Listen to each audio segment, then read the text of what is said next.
आज Doubtnut app download करें। Doubtnut पर अपने सभी गणित, रसायन विज्ञान, भौतिक विज्ञान और जीव विज्ञान के डाउट्स का करो सफाया। बस प्रश्न की फोटो खींचो, एक ही प्रश्न को क्रॉप करो और तुरंत वीडियो सोल्यूशन पाओ। अभी डाउनलोड करें। नमस्कार दोस्तों, आज का हमारा सवाल है निम्न बिंदुओं द्वारा यदि कोई चतुर्भुज बनता है तो उसका प्रकार बताइए तथा अपने उत्तर का कारण भी स्पष्ट कीजिए। तो आइए इस क्वेश्चन को सॉल्व करते हैं। तो यहाँ पर हमारे पास जो पहला पार्ट दे रखा है उसमें हमारे पास चार बिंदु दे रखे हैं, ए बिंदु, बी बिंदु, सी बिंदु और डी बिंदु। और हमें क्या बोला कि चतुर्भुज बनता है, यदि कोई चतुर्भुज बनता है तो उसका प्रकार बताइए और अपने उत्तर का कारण भी स्पष्ट कीजिए। तो चतुर्भुज हमें कैसे पता चलेगा? अगर मैं हमारे पास जैसे ए और बी बिंदु के निर्देशांक पता है तो दोनों का दूरी सूत्र से दोनों के बीच की दूरी निकाल सकता हूँ। इस प्रकार बी और सी के बीच की दूरी निकाल सकता हूँ, सी और डी के बीच की दूरी निकाल सकता हूँ। तो दूरी सूत्र क्या होता है? दूरी सूत्र होता है जैसे हमारे पास पहला बिंदु है x1 y1, ये हमारे पास पहला बिंदु है, और जो दूसरा बिंदु है हमारे पास वो है x2 y2। तो बिंदु एक और दो के बीच में जो दूरी है उसको मैं अगर d से लिखूं तो d बराबर हमारे पास क्या होता है? d बराबर रूट x2 माइनस x1 का whole square plus y2 minus y1 का होल स्क्वायर। ये हमारे पास क्या होता है? दूरी सूत्र। तो यही सूत्र यूज करके यहाँ पर सभी बिंदुओं के बीच में दूरी निकालूंगा मैं। तो सबसे पहला पार्ट में सॉल्व करता हूँ। तो a और b की हमें निर्देशांक पता है, तो ab की दूरी निकालूंगा। तो ab की दूरी हमारे पास क्या हो जाएगी? ab की दूरी हो जाएगी रूट x2 माइनस x1 का होल स्क्वायर। तो ये हमारे पास x1 y1 हो जाएंगे, ये तो हो जाएगा x1 और ये हो जाएगा y1 और ये हो जाएगा हमारे पास x2 और ये हो जाएगा y2। तो x2 माइनस x1 तो 1 माइनस माइनस का 1 तो 1 प्लस 1 का whole square plus y2 minus y1 तो 0 और माइनस, और यहाँ पर क्या है? माइनस का 2 तो 0 माइनस माइनस क्या हो जाएगा? प्लस, तो 0 प्लस 2 का होल स्क्वायर। तो ये तो हमारे पास क्या आ जाएगा? A B. तो इसको सॉल्व करूंगा तो 1 प्लस 1 2 का स्क्वायर 4, तो ये हो जाएगा हमारे पास रूट 4 प्लस यहाँ पे भी 2 का स्क्वायर क्या हो जाएगा? 4। तो 4 प्लस 4 क्या हो जाएगा हमारे पास? रूट के अंदर 8, और 8 को मैं क्या लिख सकता हूँ? 8 को मैं लिख सकता हूँ 4 गुणा 2। तो 4 को मैं क्या लिख सकता हूँ? 2 का वर्ग। तो 2 का वर्ग हमारे पास क्या हो जाएगा? 2। तो ये हो जाएगा हमारे पास 2 रूट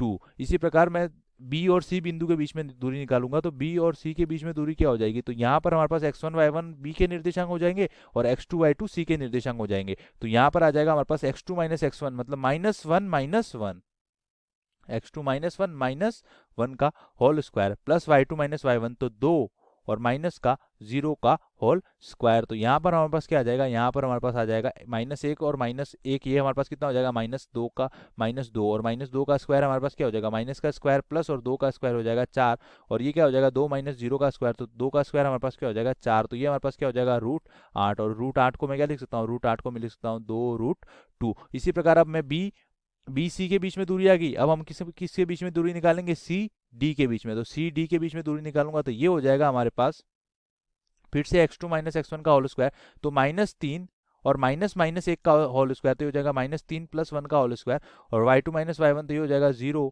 माइनस 2 का होल स्क्वायर। तो ये हमारे पास क्या हो जाएगा? रूट के अंदर माइनस 3 प्लस 1 तो ये हो जाएगा माइनस 2 का स्क्वायर। तो माइनस 2 का स्क्वायर हमारे पास क्या हो जाएगा? 4 प्लस 2 का स्क्वायर 4, तो ये हमारे पास वापस कितनी आ जाएगी? 2 रूट 2। और इसी प्रकार अब हमारे पास चौथा बिंदु क्या हो जाएगा? A B B C C D और ए डी। तो चौथा बिंदु हमारे पास ए डी हो जाएगा। तो ए डी के बीच में दूरी क्या हो जाएगी हमारे पास? x2 माइनस x1, तो डी हमारे पास क्या है यहाँ पर? x2 y2 और ए है हमारे पास x1 y1। तो माइनस 3 और माइनस माइनस 1 का होल स्क्वायर, तो माइनस 3 प्लस 1 का whole square plus y2 minus y1, तो ये हो जाएगा हमारे पास 0 माइनस माइनस 2 का होल स्क्वायर, तो ये हो जाएगा 0 प्लस 2 का होल स्क्वायर। तो ये भी हमारे पास क्या आ जाएगा?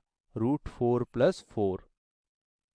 तो ये हमारे पास क्या हो जाएगा? 2 रूट 2। तो हमारे पास चारों भुजाएं बराबर है, मतलब ये हमारे पास क्या है? सम चतुर्भुज। अब हमें ये देखना है कि ये वर्ग है या नहीं। तो वर्ग होने के लिए क्या होता है? वर्ग के जो विकोणों की लंबाई होती है वो भी आपस में समान होती है, जबकि सम चतुर्भुज में ऐसा नहीं होता। तो मान लो ये हमारे पास, मान लो ये चार भुजाओं की आकृति हो गई, चतुर्भुज हो गया। ठीक है, अब मैंने यहाँ पर इन चारों बिंदुओं को लिख दिया। ये हमारे पास मान लो ए बिंदु है, ये है बी, ये है सी और ये है डी। तो मैंने चारों डिस्टेंस निकाल लिया। विकर्ण के बीच में दूरी निकालूंगा तो पहला विकर्ण तो हो जाएगा ए सी और दूसरा विकर्ण क्या हो जाएगा? B D. तो ए सी और बी डी के बीच में दूरी कैसे निकालूंगा? तो सबसे पहले मैं अगर ए और सी विकर्ण का मान निकालता हूं तो ए सी विकर्ण का मान क्या हो जाएगा हमारे पास? x2 माइनस x1 का होल स्क्वायर। तो सी के निर्देशांक क्या है? माइनस 1 2, तो माइनस 1 और माइनस माइनस 1 का होल स्क्वायर, तो माइनस 1 प्लस 1 का whole square plus y2 minus y1, तो 2 माइनस माइनस 2 का होल स्क्वायर, तो 2 माइनस -2 का मतलब प्लस हो जाएगा, तो 2 + 2 का होल स्क्वायर। तो ये तो हमारे पास क्या हो जाएगा 0, और ये हो जाएगा 2 + 2 4 का स्क्वायर। तो 4 का स्क्वायर ये तो 0 हो जाएगा, तो 0 + 4 का स्क्वायर तो 4 का स्क्वायर। तो ये हमारे पास क्या हो जाएगा 4। इसी प्रकार मैं दूसरा विकर्ण निकालूंगा, तो दूसरा विकर्ण हो जाएगा हमारे पास बी डी। तो बी डी की वैल्यू किस प्रकार निकालूंगा, तो यहाँ पर डी हमारे पास क्या हो जाएगा x2 y2। तो -3 + 1 का होल स्क्वायर, -3 सॉरी, यहाँ पर माइनस, और हमारे पास x1 का मान कितना हो जाएगा, बी के x कोऑर्डिनेट कितना है 1, तो ये हो जाएगा 1 का whole square plus y2 - y1। तो यहाँ पर क्या हो जाएगा हमारे पास 0 - 0 का होल स्क्वायर, 0 - 0 का होल स्क्वायर। तो ये हमारे पास क्या हो जाएगा -3 - 1 मतलब 4 का स्क्वायर, और ये 0 का स्क्वायर, तो 4 का स्क्वायर वापस क्या हो जाएगा 4। तो यहाँ पर विकर्ण भी बराबर है, अतः मैं यहाँ पे क्या लिख सकता हूँ, अतः ए बी सी डी एक वर्ग है, क्योंकि हमारे पास विकर्ण बराबर आ गए। अगर यहाँ पर विकर्ण बराबर नहीं आते तो मैं क्या लिखता कि ए बी सी डी एक समचतुर्भुज है, क्योंकि समचतुर्भुज की चारों भुजाएं तो बराबर होती है, लेकिन विकर्ण आपस में बराबर नहीं होते। पर वर्ग में क्या होता है, चारों भुजाएं भी बराबर होती है और विकर्ण भी बराबर होते हैं। अतः मैं लिखूंगा अतः ए बी सी डी एक वर्ग है। आइए इसका दूसरा पार्ट सॉल्व करते हैं। तो ये हमारे पास दूसरे पार्ट के निर्देशांक है, जहाँ पर ए बी सी डी 4 बिंदुओं में दे रखे हैं। तो सबसे पहले मैं क्या निकालूंगा, सबसे पहले मैं ए बी डिस्टेंस निकालूंगा। तो ए बी हमारे पास क्या हो जाएगा, ए बी हो जाएगा √x2 - x1 का होल स्क्वायर। तो √x2 - x1 का होल स्क्वायर करूंगा तो 3 -3 का होल स्क्वायर, तो ये तो हो जाएगा 9 का स्क्वायर प्लस 1 - 5 मतलब -4 का होल स्क्वायर। तो ये हमारे पास क्या हो जाएगा, ये हमारे पास हो जाएगा √9 का स्क्वायर हो जाएगा 81 प्लस 4 का स्क्वायर हो जाएगा 16। तो ये हो जाएगा हमारे पास √81 + 16, तो ये हमारे पास कितना हो जाएगा 97। अब मैं दूसरा पार्ट बी सी की वैल्यू निकालूंगा। तो बी सी का मान कितना हो जाएगा, बी सी की जो डिस्टेंस हो जाएगी वो हो जाएगी √x2 - x1 का होल स्क्वायर। तो 0 - 3 का होल स्क्वायर, तो 3 का स्क्वायर प्लस y2 - y1 का होल स्क्वायर, तो 3 - 1 का होल स्क्वायर। तो ये हो जाएगा हमारे पास 2 का स्क्वायर। तो 3 का स्क्वायर 9 प्लस 2 का स्क्वायर 4, तो 9 + 4, तो ये हमारे पास हो जाएगा रूट के अंदर 13। इसी प्रकार अब मैं सी डी की डिस्टेंस निकालूंगा। तो सी डी हमारे पास क्या हो जाएगा, सी डी हमारे पास हो जाएगा -1 - 0 का होल स्क्वायर। तो ये हो जाएगा हमारे पास -1 का स्क्वायर प्लस -4 - 3, तो ये हो जाएगा -7 का स्क्वायर। तो ये हमारे पास कितना हो जाएगा, ये हो जाएगा रूट के अंदर हमारे पास 7 का स्क्वायर 49 + 1, तो ये हो जाएगा हमारे पास 1 + 49, तो ये हो जाएगा हमारे पास √50। 50 को मैं क्या लिख सकता हूँ 25 × 2, और 25 बाहर आ जाएगा, तो ये हो जाएगा 5√2। और इसी प्रकार हमारे पास चौथा बिंदु क्या हो जाएगा ए डी। तो ए डी का मान क्या हो जाएगा, ए डी का मान हो जाएगा रूट के अंदर -1 -3 का होल स्क्वायर, तो -1 + 4 का whole square plus y2 - y1 का होल स्क्वायर। तो ये हो जाएगा -4 - 5 का होल स्क्वायर, -4 - 5 का होल स्क्वायर। तो हमारे पास क्या हो जाएगा, ये हो जाएगा हमारे पास 4 - 1 मतलब 3 का स्क्वायर 9 प्लस -4 - 5, तो ये क्या हो जाएगा 9।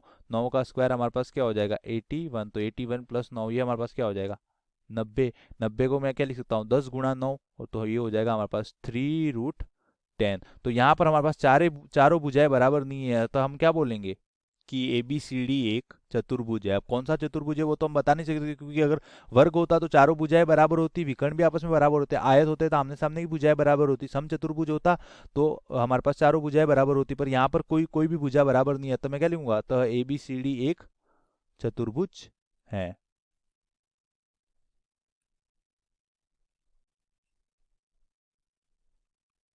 अब हमारे पास तीसरा पार्ट क्या है, इसका तीसरा पार्ट सॉल्व करते हैं।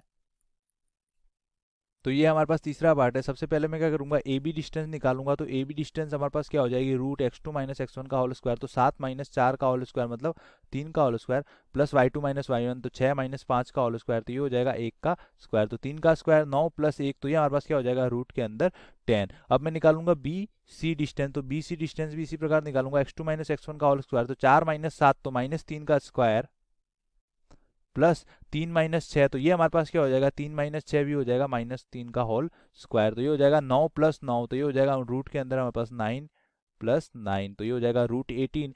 तो हमारे पास 9, या तो यहाँ पर मैं 9 कॉमन ले लूँ, तो ये हो जाएगा 3√2, क्योंकि 9 कॉमन लूंगा तो अंदर क्या बचेगा 1 + 1, तो वो हो जाएगा 2। अब इसी प्रकार मैं सी डी निकालूंगा। तो सी डी हमारे पास क्या हो जाएगा x2 - x1 का होल स्क्वायर, तो 1 - 4 का होल स्क्वायर, तो -3 का स्क्वायर प्लस y2 - y1, तो 2 - 3 का होल स्क्वायर, तो -1 का स्क्वायर। तो ये हमारे पास क्या हो जाएगा 3 का स्क्वायर 9, मतलब -3 का स्क्वायर भी प्लस का 9 होगा और -1 का स्क्वायर भी प्लस का 1 होगा, तो 9 + 1, तो ये हमारे पास क्या हो जाएगा, रूट के अंदर 10। और इसी प्रकार अब मैं चौथी भुजा निकालूंगा ए डी, तो ए डी का मान हमारे पास क्या हो जाएगा, तो ए डी का मान हो जाएगा हमारे पास 1 - 4 का होल स्क्वायर, तो -3 का स्क्वायर, प्लस 2 - 5 का होल स्क्वायर, तो ये भी हमारे पास क्या हो जाएगा, -3 का होल स्क्वायर। तो ये हमारे पास क्या हो जाएगा, 9 + 9 रूट, ये भी -3 का स्क्वायर भी प्लस का 9 और -3 का स्क्वायर प्लस का 9, तो 9 + 9 18, तो 18 को हम क्या लिख सकते हैं, 3√2, तो ये हमारे पास क्या हो जाएगा, या तो ये 18, और इसको मैं लिख सकता हूँ 3√2। तो इसमें हमारे पास क्या है, इसमें हमारे पास ए बी भुजा है जिसकी लंबाई हमारे पास किसके बराबर आ गई, सी डी के बराबर,